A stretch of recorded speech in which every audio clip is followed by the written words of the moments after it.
So there is a recent development po sa kaso with respect ng pagsumite ng defense team through Attorney Nicholas Kaufman appealing doon, requesting the appeals chamber to disqualify or to remove the chief prosecutor Karim Khan from further involvement po ng kaso ni former President Rodrigo Roa Duterte.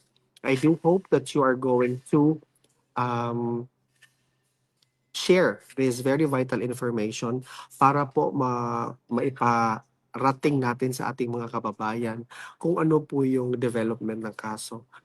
Before I move further or I talk further, mas importante po sa akin na nalalaman ng mga ordinaryong mamamayan na katulad ko kung paano po natin intindihin ang ano po ba ang development na ito, why I call it even a consequential move and a very bold move, uh, and also a very, very important discovery on the side of the defense to submit this request before the appeals chamber. Kasi nga po, it is important na as to the impartiality without bias po ng mga pangyayari dito, only looking at the merits or the information submitted before the court. However, the defense found out something very consequential po sa kaso ni FPRRD or former President Rodrigo Roa Duterte.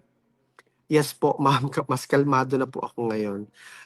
Bakit po ba?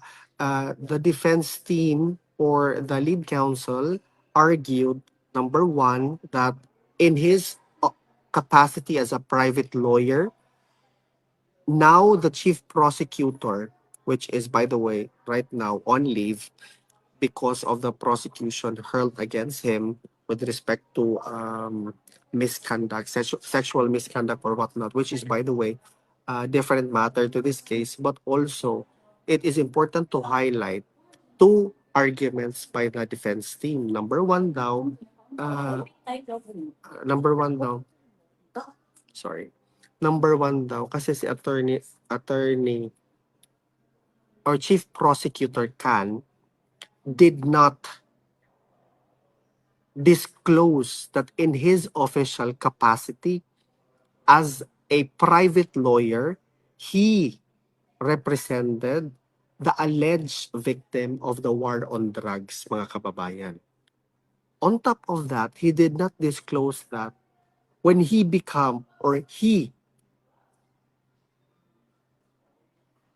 took the position of as chief prosecutor sa ICC. So ibig po sabihin, with respect to the issuance of the warrant of arrest, meron na po palang, kasi it could be connected, no? Kasi can you imagine, he did not disclose that he represented the victims. So basically, meron na pala siyang part doon. When as a chief prosecutor, you should be impartial. So ngayon, nawala na yung impartial aspect ng pagiging prosecutor na because it is a clear and very indicative of conflict of interest. Meron na pong conflict of interest doon. Yan po ang hina-highlight ni lead defense counsel, Attorney Nicholas Kaufman. So para hindi po tayo magkagulo or hindi po ako maguluhan sa pinagsasabi ko because I want to make sure that I am only engaged with saying the truth, the whole truth, and nothing but the truth.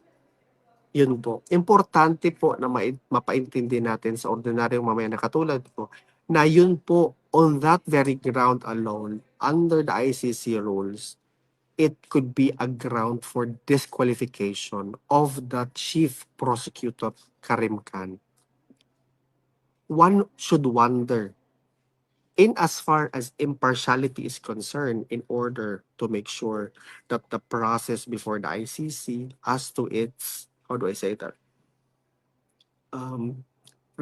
Adhering to due process, ensuring that the whole procedure is following impartiality, wala ka pang kinikilingan or whatnot, because that's what the job entails, you should not be doing what it is that he did allegedly or was highlighted in the request to the appeals chamber. Yan po ang katotohanan.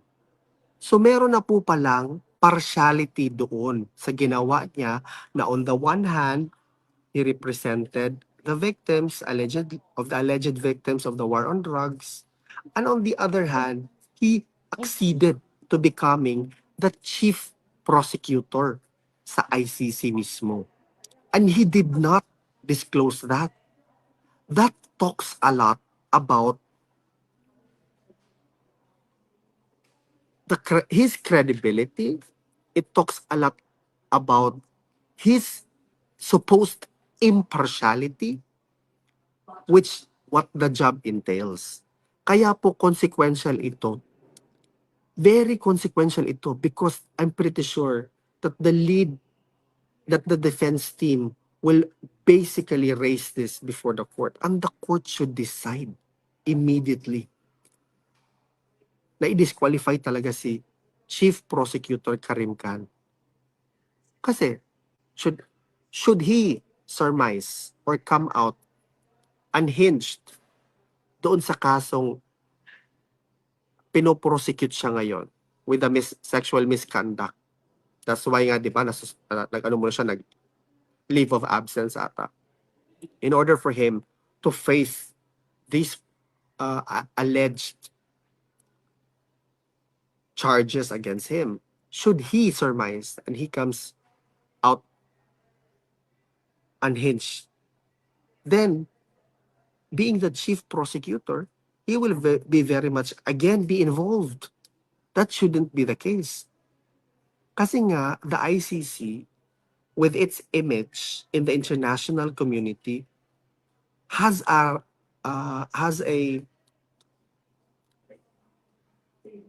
how do I say that? Has an image or needs to live to the supposed integrity.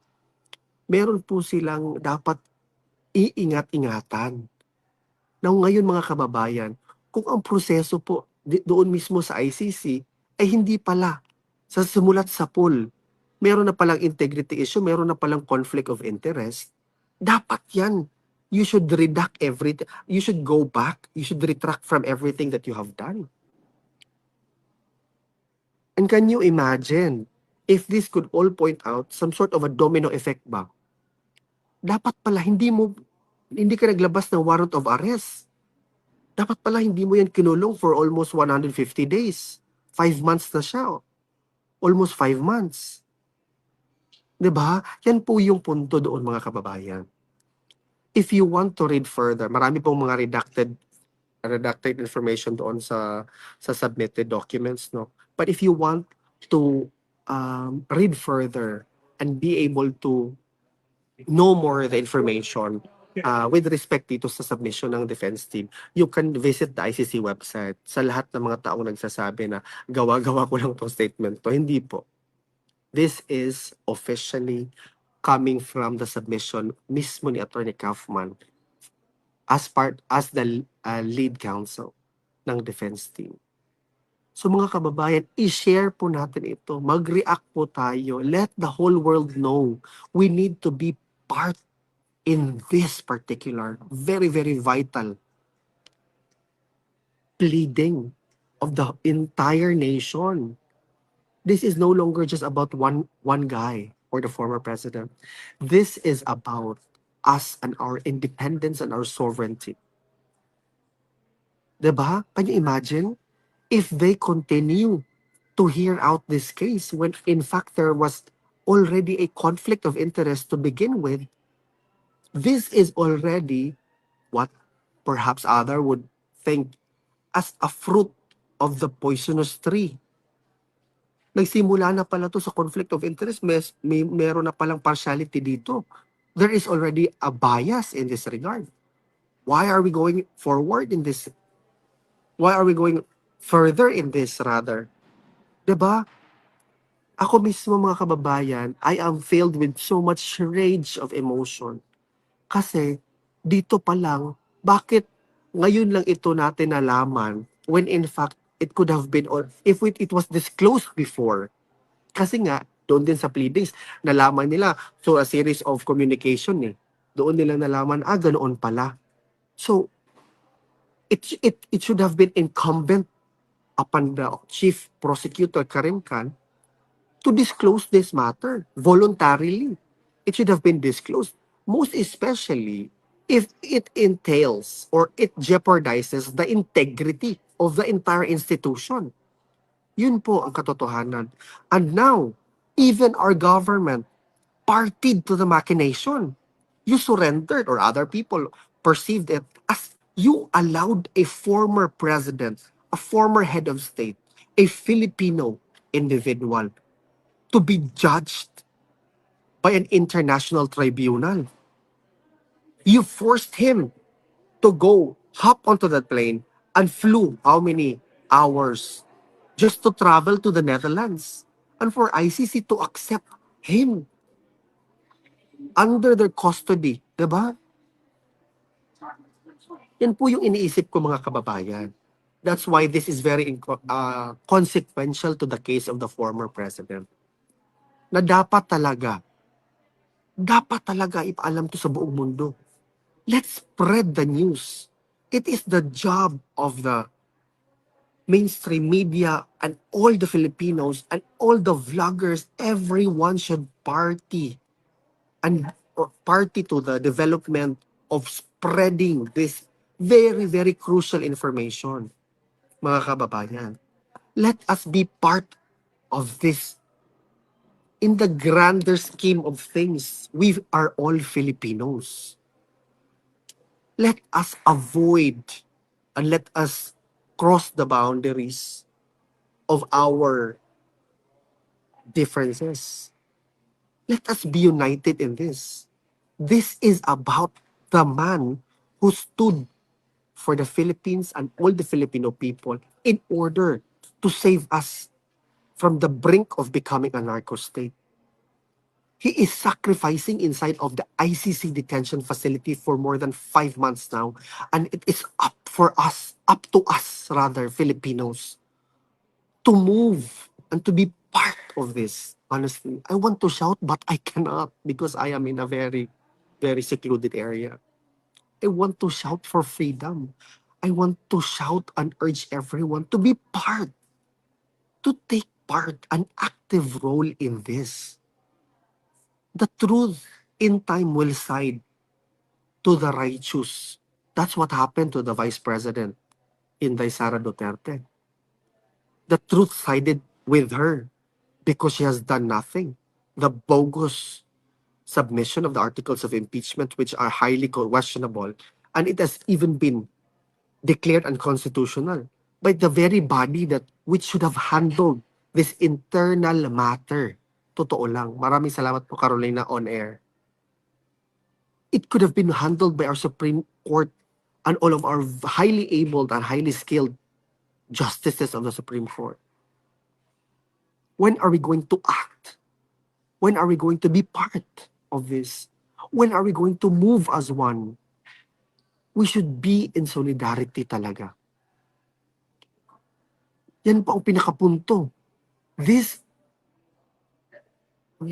case before the ICC is very mabagal. That is given. Because the ICC is being careful right now. And now that this particular information have seen the day and has surfaced, this is very consequential in the decision-making process of the Pretrial Chamber 1.